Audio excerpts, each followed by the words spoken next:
Hello दोस्तों, स्वागत है आपका इस नई वीडियो में। दोस्तों, इस वीडियो में हम एनसीईआरटी आधारित भारतीय राज्य व्यवस्था के टॉप 100 इंपॉर्टेंट प्रश्नों को हम करने वाले हैं। तो यदि आपने चैनल को सब्सक्राइब नहीं किया है तो चैनल को सब्सक्राइब करके बेल आइकन को प्रेस कर दें ताकि लेटेस्ट वीडियो की नोटिफिकेशन आप तक पहुंच सके। तो चलिए शुरू करते हैं।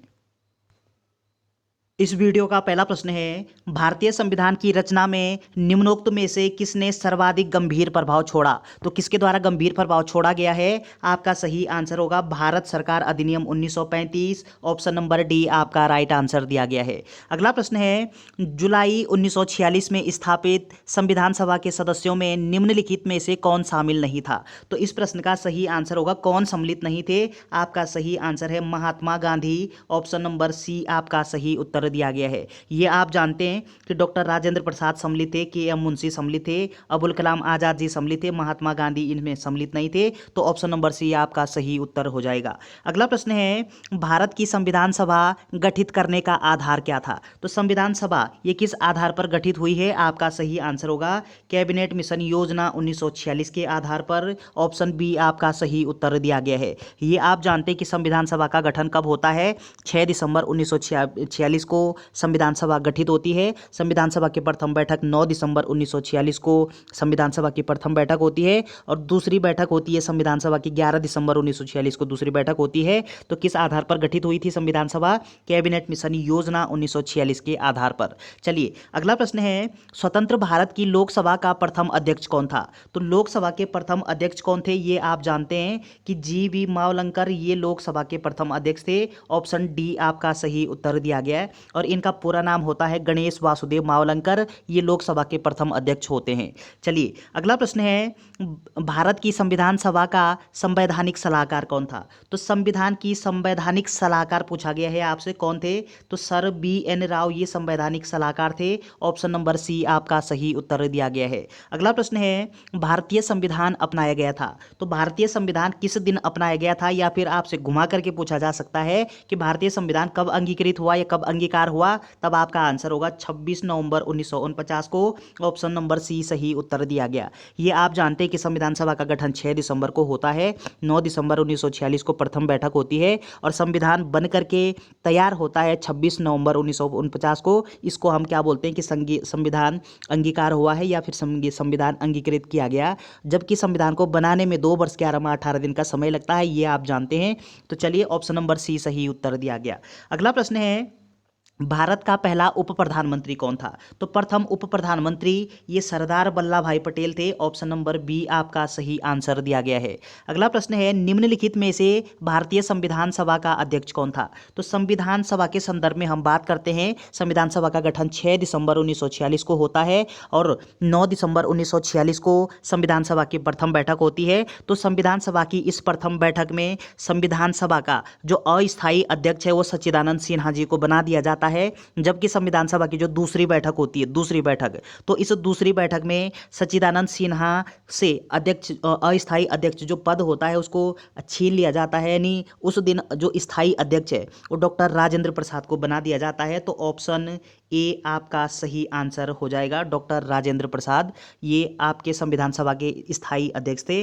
चलिए अगला प्रश्न है, भारत के पहले राष्ट्रपति के रूप में डॉक्टर राजेंद्र प्रसाद का चुनाव किया गया था। तो किस आधार पर किया गया था? आपका जो सही आंसर होगा वो हो जाएगा आपका संविधान सभा द्वारा। ऑप्शन नंबर सी आपका सही उत्तर दिया गया है। अगला प्रश्न है, हमारा राष्ट्रगान पहली बार कब और कहाँ गाया गया था? तो हमारा जो राष्ट्रगान है वो क्या है? जन गण मन अधिनायक है, रविंद्रनाथ टैगोर के द्वारा लिखा गया है। तो ये पहली बार कब और कहाँ पे गाया गया था? आपका जो सही आंसर है वो क्या होना चाहिए? 27 दिसंबर 1911 को कलकत्ता अधिवेशन में गाया गया था। ऑप्शन नंबर डी आपका सही आंसर दिया गया है।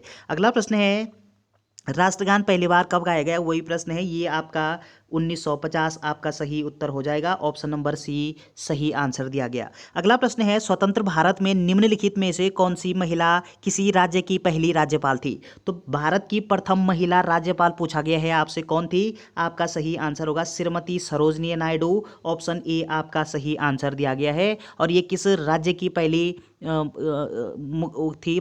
राज्यपाल थी? तो आपका आंसर होगा उत्तर प्रदेश की थी। चलिए अगला प्रश्न है, भारतीय संविधान लागू हुआ। तो ये आप जानते हैं कि भारतीय संविधान को बनाने में 2 वर्ष 11 माह 18 दिन का समय लगता है और संविधान बन करके 26 नवंबर 1949 को तैयार हो जाता है, जबकि भारतीय संविधान को 26 जनवरी 1950 को लागू कर दिया जाता है। ऑप्शन नंबर ए आपका सही उत्तर हो जाएगा।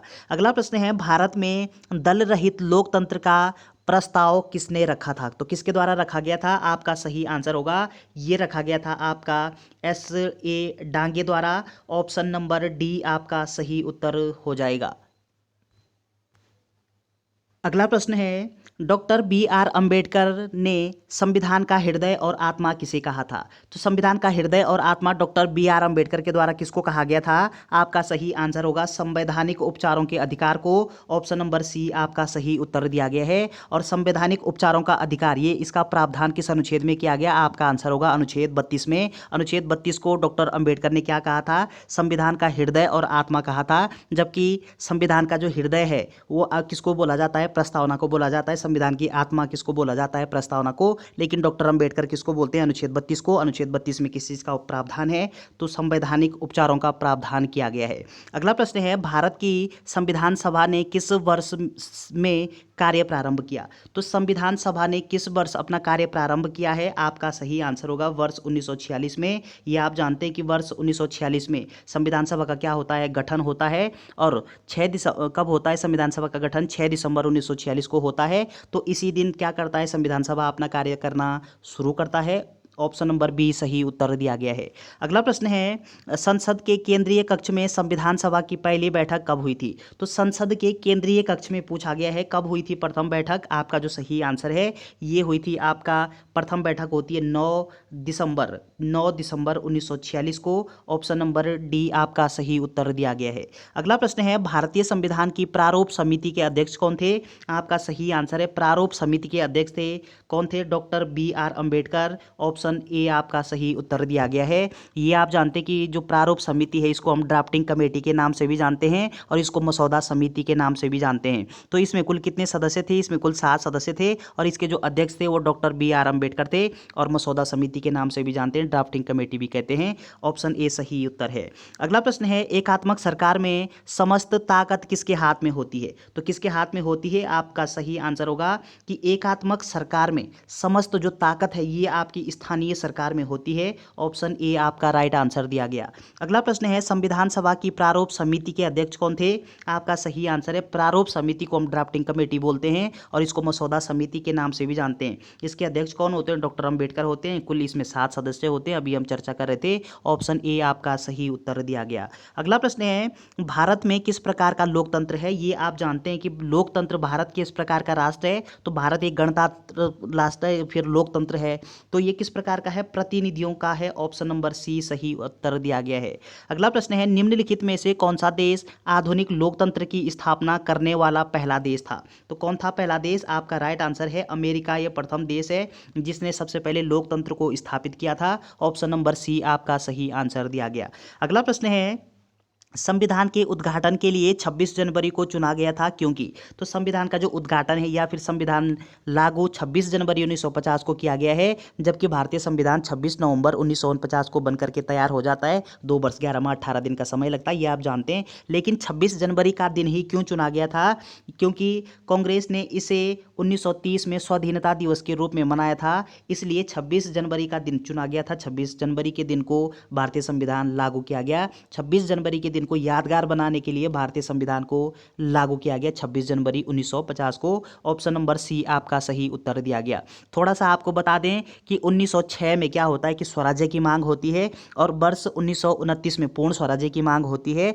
तो 26 जनवरी 1930 को जब पूर्ण स्वराज्य की मांग पूरी होती है तो इस समय सबसे पहले भारत स्वाधीनता दिवस के रूप में मनाता है 26 जनवरी 1930 को। इसलिए 26 जनवरी की जो तिथि है इसको यादगार बनाने के लिए भारतीय संविधान को 26 जनवरी के दिन लागू करना पड़ा। ऑप्शन नंबर सी सही उत्तर दिया गया है।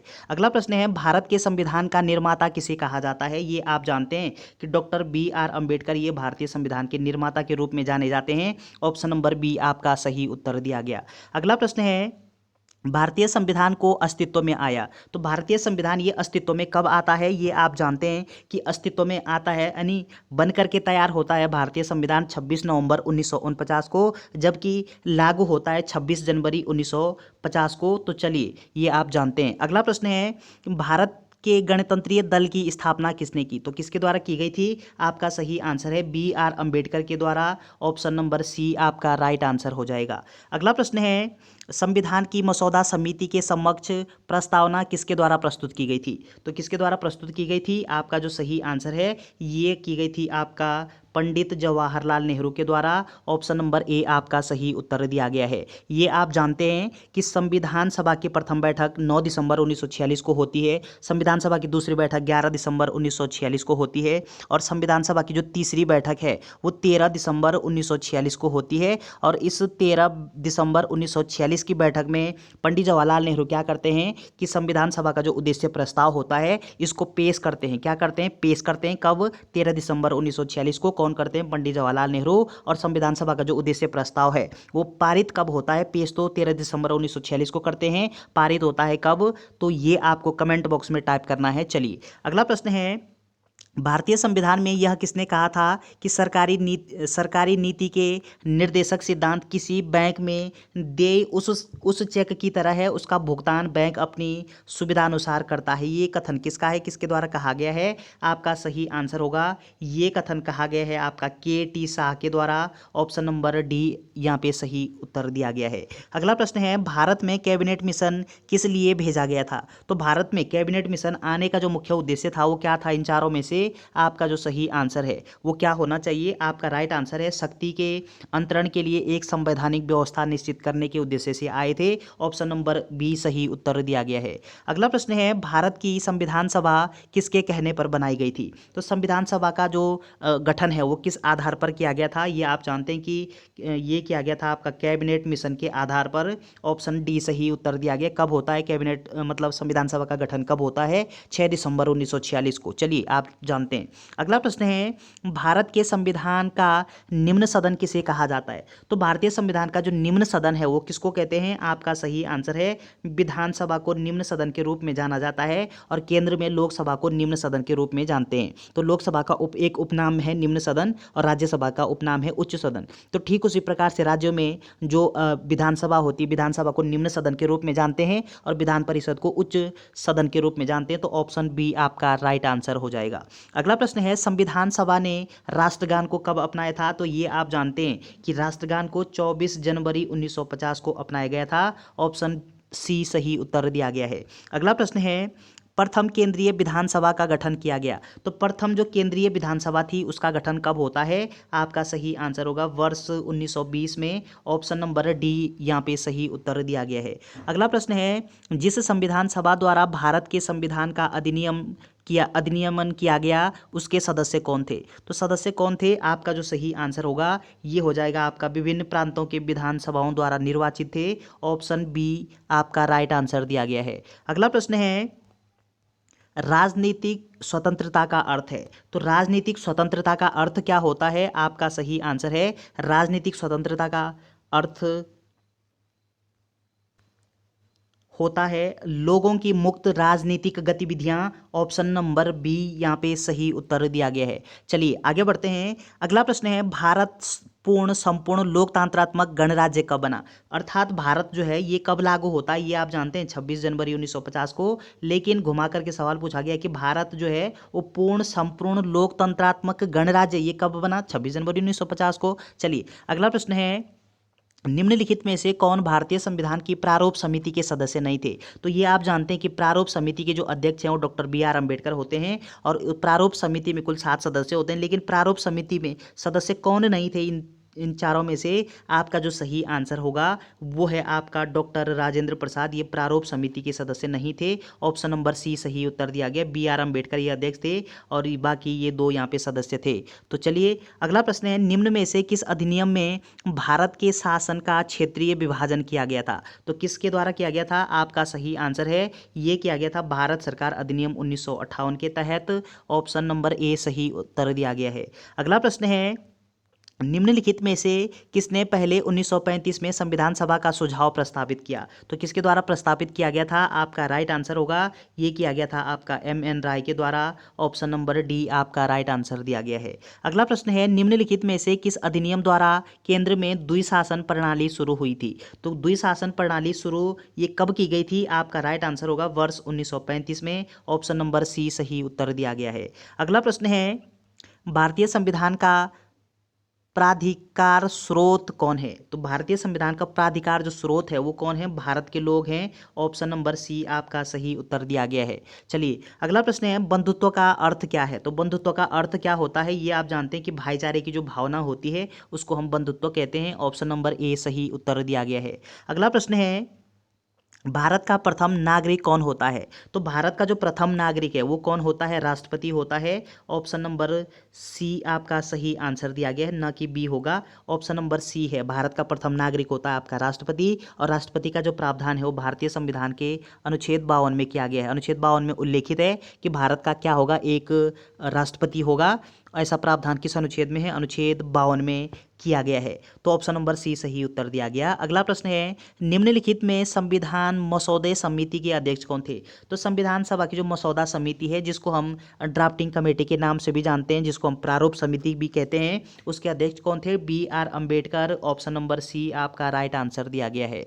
अगला प्रश्न है, भारतीय संविधान में कितने भाग हैं? तो ये आप जानते हैं कि मूल संविधान में भागों की संख्या कितनी थी? 22 थी। किंतु वर्तमान समय में ऑप्शन के हिसाब से आपको उत्तर देना है। अगर 22 ऑप्शन होगा तो आपको 22 टिक करना है, 25 ऑप्शन होगा तो आपको 25 टिक करना है। तो यहाँ पे 25 भाग दिया गया है, तो ऑप्शन नंबर डी यहाँ पे सही उत्तर दिया गया है। चलिए अगला प्रश्न है, प्रारूप समिति के अध्यक्ष कौन थे? ये आप जानते हैं कि प्रारूप जो समिति है उसके अध्यक्ष डॉक्टर B.R. अम्बेडकर, और इसमें कुल 7 सदस्य थे। अम्बेडकर इसके अध्यक्ष थे। चलिए अगला प्रश्न है, किस भारत सरकार अधिनियम के तहत पहली बार विधायिका में कुछ निर्वाचित प्रतिनिधि की मंजूरी की गई? तो किस अधिनियम में किया गया था? आपका राइट आंसर है भारत सरकार अधिनियम 1909 में। ऑप्शन नंबर सी यहाँ पे सही उत्तर दिया गया है। अगला प्रश्न है, संविधान सभा का सदस्य कौन नहीं था? आपका सही आंसर होगा, संविधान सभा का सदस्य महात्मा गांधी ये नहीं थे। ऑप्शन नंबर ए सही आंसर दिया गया है। अगला प्रश्न है, भारत की संविधान सभा की पहली बैठक की अध्यक्षता किसने की थी? तो ये आप जानते हैं कि भारतीय संविधान सभा यानी संविधान सभा का जो गठन है ये 6 दिसंबर 1946 को होता है, और संविधान सभा की प्रथम बैठक 9 दिसंबर 1946 को होती है। लेकिन इसकी जो अध्यक्षता है वो कौन करते हैं? सच्चिदानंद सिन्हा। ऑप्शन नंबर बी आपका राइट आंसर दिया गया है। जबकि संविधान सभा के स्थायी जो अध्यक्ष थे वो डॉक्टर राजेंद्र प्रसाद थे। ये स्थायी अध्यक्ष 11 दिसंबर 1946 को बनते हैं, जिस दिन संविधान सभा की दूसरी बैठक होती है। लेकिन प्रथम बैठक की जो अध्यक्षता है वो सच्चिदानंद सिन्हा के द्वारा की गई। ऑप्शन नंबर बी आपका राइट आंसर हो जाएगा। अगला प्रश्न है, भारतीय संविधान के किस भाग में नगर पालिकाओं के बारे में बताया गया? तो ये आप जानते हैं कि वर्तमान समय में भारतीय संविधान में कुल कितने अनुसूचियां हैं? तो आपका आंसर होगा कि वर्तमान में है 12 अनुसूचियां। मूल संविधान में अनुसूचियों की संख्या कितनी थी? 8 थी। 9वीं अनुसूची का समावेश किया गया, 10वीं जोड़ी गई, 11वीं जोड़ी गई, 12वीं जोड़ी गई। तो 12वीं जो अनुसूची है उसमें नगर पालिकाओं का प्रावधान किया गया है, और ऑप्शन नंबर डी आपका राइट आंसर हो जाएगा। चलिए अगला प्रश्न है, भारतीय संविधान का कौन सा भाग केंद्र शासित प्रदेशों के बारे में बताता है? तो केंद्र शासित प्रदेशों के बारे में कौन सा भाग हमको जानकारी देता है? आपका राइट आंसर होगा ऑप्शन नंबर सी। चलिए अगला प्रश्न है, भारतीय संविधान ने भारत को किस प्रकार वर्णित किया? तो भारतीय संविधान ने भारत को किस प्रकार से वर्णित किया है? आपका राइट आंसर होगा भारत राज्यों का एक संघ है। ऐसा जो प्रावधान है वो भारतीय संविधान के भाग 1 में किया गया। भारत क्या है? राज्यों का एक संघ है। और अनुच्छेद 1 में भी किया गया, भारत जो कि अनुच्छेद 1 में उल्लेखित है, भारत जो कि इंडिया है, राज्यों का क्या है? एक संघ है। ऑप्शन नंबर बी आपका राइट आंसर हो जाएगा। अगला प्रश्न है, भारत को एक गणराज्य मुख्य रूप से इसलिए माना जाता है क्योंकि? तो भारत क्या है? एक गणराज्य देश है। और गणराज्य क्यों कहा जाता है? आपका राइट आंसर होगा, गणराज्य का मतलब होता है कि यहाँ का जो राज्य अध्यक्ष का चुनाव होता है। ऑप्शन नंबर ए आपका राइट आंसर हो जाएगा। अगला प्रश्न है, दुनिया के निम्नलिखित में से किस देश से भारतीय संविधान में राज्य के नीति निर्देशक सिद्धांत की संकल्पना को अंगीकार किया गया? या आपसे पूछा जाए कि भारतीय संविधान में नीति निर्देशक तत्व इनका ये कहाँ से लिए गए हैं, तब आपका आंसर होगा आयरलैंड के संविधान से लिए गए हैं। ऑप्शन नंबर ए आपका राइट आंसर हो जाएगा। अगला प्रश्न है, भारतीय संविधान की प्रस्तावना में धर्मनिरपेक्ष शब्द निम्नलिखित में से जोड़ा गया। तो धर्मनिरपेक्ष जो शब्द है वो भारतीय संविधान में वो कब जोड़ा गया है? आपका राइट आंसर होगा 42वें क्रम का भारतीय संविधान में संशोधन होता है 1976 में। 42वें क्रम का संविधान संशोधन कब होता है? 1976 में होता है। और 3 शब्दावली संविधान में जोड़ी जाती है। 3 शब्दावली कौन कौन सी जोड़ी जाती है? धर्मनिरपेक्ष जोड़ा जाता है, और इस धर्मनिरपेक्ष को पंथ निरपेक्ष भी बोलते हैं, और अखंडता शब्द जोड़ा जाता है। तो चलिए ऑप्शन नंबर बी आपका सही उत्तर दिया गया। अगला प्रश्न है, भारतीय संविधान की प्रस्तावना में निम्नलिखित में से किसका उल्लेख नहीं किया गया है? तो संविधान की जो प्रस्तावना है, संविधान की प्रस्तावना, हम भारत के लोग, भारत को एक संपूर्ण प्रभुत्व संपन्न समाजवादी, ये संविधान की क्या है? प्रस्तावना है। और इसमें किसका प्रावधान, किसका उल्लेख नहीं किया गया है? आपका राइट आंसर होगा न्याय का प्रावधान किया गया है, भातृत्व का किया गया है, स्थिति की समानता का किया गया है, वयस्क मताधिकार का प्रावधान संविधान की प्रस्तावना में नहीं किया गया है। ऑप्शन नंबर सी आपका राइट आंसर दिया गया। अगला प्रश्न है, भारत में राजनीतिक शक्ति का स्रोत है। तो राजनीतिक शक्ति का स्रोत क्या है? आपका राइट आंसर होगा हम भारत के लोग, अर्थात यानी हम लोग या फिर जनता। ऑप्शन नंबर डी सही आंसर दिया गया। अगला प्रश्न है, हमारे संविधान में मूल अधिकार कहाँ से संविधान द्वारा प्रेरित हैं? यानी किस देश के संविधान द्वारा प्रेरित हैं या फिर किस देश के संविधान से लिए गए हैं? आपका राइट आंसर होगा संयुक्त राज्य अमेरिका के। ऑप्शन नंबर ए आपका सही उत्तर दिया गया। तो ये आप जानते हैं कि अमेरिका के संविधान से क्या क्या लिए गए हैं? राष्ट्रपति का पद अमेरिका के संविधान से लिया गया है, उपराष्ट्रपति का पद अमेरिका के संविधान से लिया गया है, राष्ट्रपति पर महाभियोग की जो प्रक्रिया लगती है अनुच्छेद 61 के तहत, वो प्रक्रिया ये अमेरिका के संविधान से लिया गया है। तो ये आपका हमारे जो संविधान में मूल अधिकार है, मौलिक जो अधिकार हैं, ये संयुक्त राज्य अमेरिका के संविधान से लिए गए हैं। और ये आप जानते हैं कि वर्तमान समय में देश के नागरिकों के लिए कितने मौलिक अधिकार हैं, कितने मूल अधिकार हैं? 6 मौलिक अधिकार हैं वर्तमान समय में। और मूल संविधान में कितने मौलिक अधिकार थे? 7 मौलिक अधिकार थे। संपत्ति का जो मौलिक अधिकार है उसको कानूनी अधिकार बना दिया गया है, और उसको वर्तमान समय में अनुच्छेद 300 के क में रखा गया है। तो ये पॉइंट आपको ध्यान रखना है। चलिए अगला प्रश्न है, भारत के संविधान का ढांचा तैयार करने के लिए हमने संघीय व्यवस्था की योजना किस देश से ली थी? तो संघीय योजना की जो व्यवस्था है ये किस देश से अभिप्रेरित है? आपका राइट आंसर होगा कनाडा से। ऑप्शन नंबर सी आपका राइट आंसर हो जाएगा। अगला प्रश्न है, भारतीय संविधान भारत का वर्णन किस रूप में करता है? तो किस रूप में करता है? आपका राइट आंसर होगा भारत राज्यों का क्या है? एक संघ है। ऐसा प्रावधान भाग 1 में किया गया है और अनुच्छेद 1 में किया गया। भारत जो कि इंडिया है राज्यों का एक संघ है। ऑप्शन नंबर ए आपका सही उत्तर होगा। अगला प्रश्न है, भारतीय संविधान में कितनी अनुसूचियां हैं? तो ये आप जानते हैं कि भारतीय जो संविधान है उसमें कुल अनुसूचियों की संख्या है 12, जैसे कि अभी हम बात कर रहे थे, जबकि मूल संविधान में अनुसूचियों की संख्या 8 है। 9वीं अनुसूची उसमें भूमि अधिग्रहण का प्रावधान किया गया है। 10वीं अनुसूची में दल बदल का प्रावधान किया गया है। 11वीं अनुसूची में पंचायतों का प्रावधान किया गया है। 12वीं जो अनुसूची उसमें नगर पालिकाओं का प्रावधान किया गया है। तो आपका राइट आंसर होगा ऑप्शन नंबर डी 12 अनुसूचियाँ। चलिए अगला प्रश्न है, भारतीय संविधान की प्रस्तावना में निम्नलिखित में से किस अभिव्यक्ति का प्रयोग नहीं किया गया है? तो किसका प्रयोग नहीं किया गया है? आपका सही आंसर होगा कि संघीय का प्रयोग नहीं किया गया है। ऑप्शन नंबर डी सही उत्तर दिया गया है। चलिए अगला प्रश्न है, भारतीय संविधान की 8वीं अनुसूची में कितनी भाषाएं शामिल हैं? तो ये आप जानते हैं कि भारतीय संविधान की जो 8वीं अनुसूची है उस 8वीं अनुसूची में मान्यता प्राप्त भाषाओं का प्रावधान किया गया है। और संविधान ने कुल कितनी भाषाओं को मान्यता दी है? तो आपका राइट आंसर होगा 22 भाषाओं को। और उन 22 भाषाओं में अंग्रेजी जो भाषा है उसको संविधान में कोई स्थान नहीं दिया गया है। ये आपको ध्यान रखना है। चलिए अगला प्रश्न है, भारतीय संविधान में कुल कितने अनुच्छेद हैं? तो जब हम अनुच्छेदों के संदर्भ में बात करते हैं तो कुल अनुच्छेद हैं वर्तमान समय में, यानी मूल संविधान में कुल कितने अनुच्छेद थे? 395 थे। तो अभी वर्तमान समय में भी अनुच्छेदों की जो संख्या हो 395 है, लेकिन कहीं कहीं पे ऑप्शन के हिसाब से आपको उत्तर देना होगा। ऑप्शन नंबर ए आपका सही उत्तर दिया गया है। अगला प्रश्न है, संविधान की प्रस्तावना में हम संविधान की प्रस्तावना में भारत को कहा गया है? तो भारत को क्या कहा गया है संविधान की प्रस्तावना में? आपका सही आंसर होगा कि सर्वसत्ताधारी, समाजवादी, पंथनिरपेक्ष, लोकतंत्रात्मक गणराज्य कहा गया है। ऑप्शन नंबर डी आपका सही उत्तर दिया गया। अगला प्रश्न है, भारतीय संविधान की संघ सूची में विषयों की संख्या थी। तो विषयों की संख्या यानी संविधान की जो संघ सूची है, ये आप जानते हैं कि सूचियां 3 प्रकार की होती है। संघ सूची होती है, राज्य सूची होती है, समवर्ती सूची होती है। तो संघ सूची में कितने विषय हैं? आपका राइट आंसर होगा 97 विषय, 97। ऑप्शन नंबर सी आपका राइट आंसर हो जाएगा।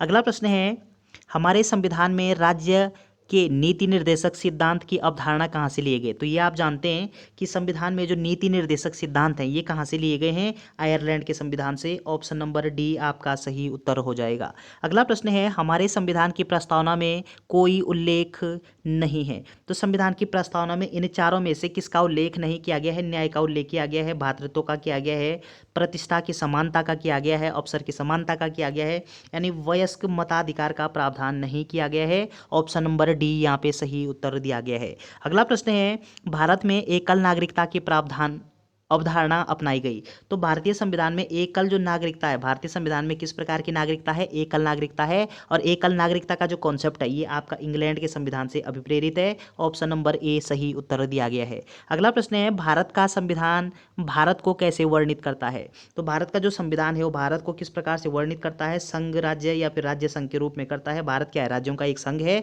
ऑप्शन नंबर बी सही उत्तर दिया गया है। अगला प्रश्न है, भारत का संविधान देश को इस रूप में वर्णित करता है। किस रूप में करता है? राज्यों, भारत क्या है? राज्यों का एक संघ है, जैसे कि अभी हम बात कर रहे थे। ऑप्शन नंबर ए आपका राइट आंसर हो जाएगा। अगला प्रश्न है, भारतीय संविधान ने सुदृढ़ केंद्र के साथ संघीय प्रणाली कहाँ से ली? तो ये यानी संघीय जो प्रणाली है वो भारतीय संविधान में किस देश के संविधान से अभिप्रेरित है? आपका राइट आंसर होगा कनाडा के संविधान से। ऑप्शन नंबर बी आपका सही उत्तर हो जाएगा। अगला प्रश्न है, भारत का संविधान अपना प्राधिकार किस से प्रदान करता है? तो किस से प्रदान करता है? भारत की जनता से करता है। ऑप्शन नंबर सी आपका सही उत्तर दिया गया है। चलिए अगला प्रश्न है, भारतीय संविधान में न्यायिक समीक्षा का प्रावधान किस देश से लिया गया? तो भारतीय संविधान में न्यायिक जो समीक्षा है ये कहाँ से लिया गया है? आपका राइट आंसर होगा यूएसए के संविधान से, अर्थात संयुक्त राज्य अमेरिका के संविधान से अभिप्रेरित है। अगला प्रश्न है, संविधान की उद्देशिका में समाजवादी और पंथनिरपेक्ष शब्द किसके द्वारा जोड़े गए? यानी भारतीय संविधान में वर्ष 1976 में क्या होता है कि 42वें क्रम का संविधान में संशोधन होता है। कब? 1976 में होता है। और संविधान में 3 शब्दावली जोड़ी जाती है। एक समाजवादी शब्द जोड़ा जाता है, पंथनिरपेक्ष शब्द जोड़ा जाता है, इसको धर्मनिरपेक्ष भी बोलते हैं, और अखंडता शब्द जोड़े जाते हैं। कब? 42वें संविधान संशोधन कब होता है? 1976 में। ऑप्शन नंबर सी सही उत्तर दिया गया। अगला प्रश्न है, सर्वसत्ता संपन्न संसद की अवधारणा किस देश की देन है? तो ये देन है इंग्लैंड की। ऑप्शन नंबर ए आपका सही उत्तर हो जाएगा। अगला प्रश्न है, राष्ट्रपति द्वारा राज्यसभा के सदस्यों के नामांकन का नियम किस देश के संविधान से लिया गया? तो ये लिया गया है आपका आयरलैंड के संविधान से। ऑप्शन नंबर बी आपका सही उत्तर दिया गया है। जब हम राष्ट्रपति के संदर्भ में बात करते हैं तो भारत का एक राष्ट्रपति होगा। तो ये चर्चा अभी हम कर रहे थे, अनुच्छेद 52 में ऐसा प्रावधान किया गया है। अनुच्छेद 61 के तहत क्या होता है कि राष्ट्रपति पर महाभियोग की प्रक्रिया लगाई जा सकती है, लोकसभा के द्वारा या राज्यसभा के द्वारा। और अगला पॉइंट ध्यान रखना है कि राष्ट्रपति क्या करते हैं कि राज्यसभा में कितने सदस्यों का मनोनयन करते हैं, कितने सदस्य मनोनीत करते हैं? राज्यसभा में 12 सदस्यों का मनोनयन करते हैं, जबकि लोकसभा में 2 सदस्यों को राष्ट्रपति मनोनीत करते हैं। चलिए अगला प्रश्न है, भारतीय संविधान में राष्ट्रपति के चुनाव की प्रणाली किस देश से ली गई? तो ये ली गई है आपका आयरलैंड के संविधान से चुनाव प्रणाली। तो ये आपका राइट आंसर होगा ऑप्शन नंबर सी। चलिए अगला प्रश्न है, भारतीय संविधान में समवर्ती सूची किसके संविधान से ली गई? यानी समवर्ती जो सूची है, समवर्ती सूची का जो कॉन्सेप्ट है ये भारतीय संविधान में किस देश के संविधान से ली गई है? आपका राइट आंसर होगा ऑस्ट्रेलिया के संविधान से। ऑप्शन नंबर डी आपका सही उत्तर दिया गया है। अगला प्रश्न है कि प्रस्तावना के अनुसार परम शक्ति किसके हाथों में होती है? तो परम शक्ति किसके हाथों में होती है? जनता के हाथों में होती है। ऑप्शन नंबर डी आपका सही आंसर दिया गया है। अगला प्रश्न है, भारतीय संविधान में समवर्ती सूची किसके संविधान से ली गई, यानी किस देश के संविधान से अभिप्रेरित है? आपका राइट आंसर होगा ऑस्ट्रेलिया के संविधान से। और ये आप जानते हैं कि समवर्ती जो सूची, 3 सूचियां होती है, और संघ सूची होती है, राज्य सूची होती है, समवर्ती सूची होती है। तो समवर्ती सूची जो मतलब जिसमें राज्य और केंद्र सरकार दोनों इंक्लूड होती है। चलिए ऑप्शन नंबर, अगला प्रश्न है कि प्रस्तावना के अनुसार परम शक्ति किसके हाथों में होती है? जनता के हाथों में होती है, वही प्रश्न है। अगला प्रश्न है, भारत में सरकार की संसदीय प्रणाली इसलिए है क्योंकि, क्यों है? आपका जो सही आंसर है वो क्या होना चाहिए? आपका राइट आंसर है कि लोकसभा में मंत्रिपरिषद उत्तरदायी होती है। ऑप्शन नंबर डी आपका राइट आंसर दिया गया है।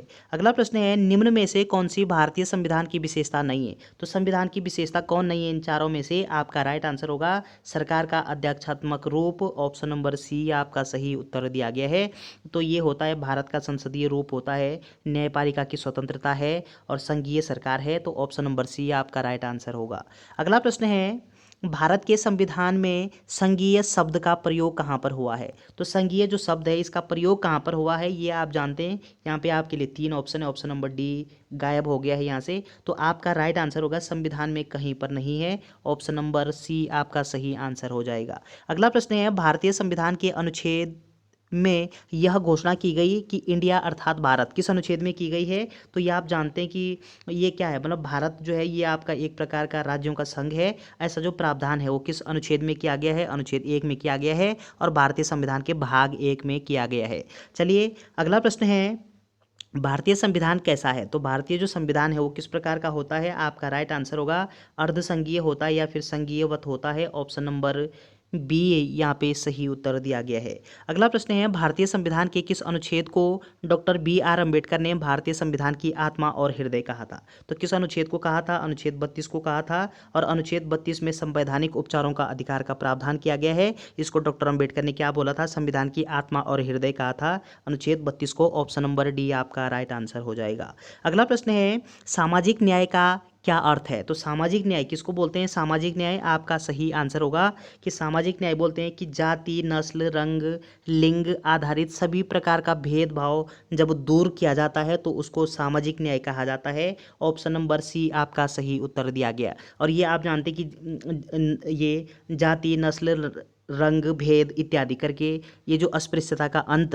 किया गया है, ऐसा प्रावधान किस अनुच्छेद में किया गया? अस्पृश्यता अगर बोलें तो अस्पृश्यता का जो अंत है वो आपका अनुच्छेद 17 के तहत किया गया है। जबकि धर्म, नस्ल, जाति के आधार पर कोई भेदभाव नहीं करेगा, ऐसा प्रावधान वो भारतीय संविधान के अनुच्छेद किस में किया गया है? अनुच्छेद 15 में किया गया है। चलिए अगला प्रश्न है, निम्न में से किसको धर्मनिरपेक्ष राज्य कहा जाएगा? तो धर्मनिरपेक्ष राज्य किसको कहा जाएगा? आपका राइट आंसर होगा कि धर्मों के बीच भेदभाव न करने वाला जो राज्य होगा उसको हम क्या बोलेंगे? धर्मनिरपेक्ष राज्य बोलेंगे, जहाँ पे सभी धर्मों को समान समझा जाएगा। हिंदू, मुस्लिम, सिख, ईसाई हम सब हैं भाई भाई। तो चलिए अगला प्रश्न है, संविधान के अंतर्गत भारतीय लोकतंत्र के आदर्शों को हम कहाँ देख सकते हैं? कहाँ देख सकते हैं? प्रस्तावना में। ऑप्शन नंबर ए आपका सही आंसर दिया गया है। और अगला पॉइंट आपको ध्यान रखना है कि संविधान की जो प्रस्तावना है, इस प्रस्तावना में अब तक कितने बार संशोधन हुआ है? 1 बार इसमें संशोधन किया गया है। अगला प्रश्न है, विधि का शासन की संकल्पना कहाँ की संवैधानिक प्रणाली की एक विशेष विशिष्टता है? तो विधि का शासन ये किस देश के संविधान से अभिप्रेरित है? आपका राइट आंसर होगा ब्रिटेन के। ऑप्शन नंबर ए यहाँ पे सही आंसर दिया गया है। अगला प्रश्न है, भारत के संविधान में भारत को किस रूप में वर्णित किया गया? तो किस रूप में किया गया है? परिसंघ के रूप में वर्णित किया गया है। ऑप्शन नंबर ए सही उत्तर दिया गया। ये सवाल आपसे घुमा करके पूछा गया है कई बार। अगला प्रश्न है, निम्नलिखित में से किस निर्णय में यह कहा गया है कि धर्मनिरपेक्षवाद और संघवाद भारतीय संविधान की मूल विशिष्टताएं हैं? तो ये कहा गया है आपका SR बोम्बाई मामला में। ऑप्शन नंबर बी यहाँ पे सही आंसर हो जाएगा। अगला प्रश्न है, आधारित लोकतंत्र किससे संबंधित है? तो आधारित जो लोकतंत्र होता है ये संबंध रखता है आपका शक्तियों के हस्तांतरण से, शक्तियों के विकेंद्रीकरण से और पंचायती राज प्रणाली से, अर्थात उपयुक्त सभी आपका सही आंसर हो जाएगा। Option number D.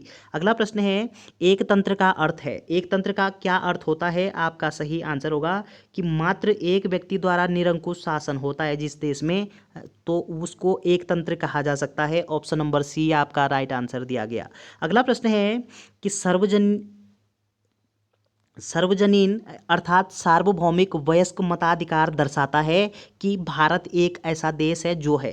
तो किस प्रकार का होता है? लोकतंत्रात्मक गणतंत्र है भारत। ऑप्शन नंबर सी आपका राइट आंसर हो जाएगा। अगला प्रश्न है लोकप्रिय प्रभुसत्ता क्या है? तो लोकप्रिय प्रभुसत्ता ये क्या होती है? आपका राइट आंसर होगा जनता का जो प्रभुत्व होता है उसको हम लोकप्रिय प्रभुसत्ता कह सकते हैं। Option number D right answer दिया गया। अगला प्रश्न है संवैधानिक राजसी का अर्थ है।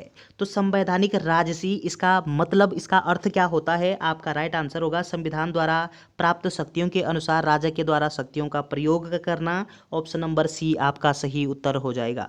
अगला प्रश्न है सरकार के संसदीय रूप का विचार कहाँ से लिया गया है? कहाँ से लिया गया है? ब्रिटेन के संविधान से। ऑप्शन नंबर बी आपका सही उत्तर दिया गया है। अगला प्रश्न है किस तंत्र में कुछ लोग अधिक लोगों पर शासन करते हैं? किस तंत्र में करते हैं? ये करते हैं आपका अल्पतंत्र में, या फिर आप राजतंत्र में, राजतंत्र भी कह सकते हैं। लेकिन भारत किस प्रकार का देश है? गणतंत्रात्मक लोकतंत्रात्मक देश है। चलिए अगला प्रश्न है उस देश का नाम बताएं जिसमें संशोधन के लिए प्रक्रियाओं की संवैधानिक सुविधाओं को भारत से उधार लिया गया था।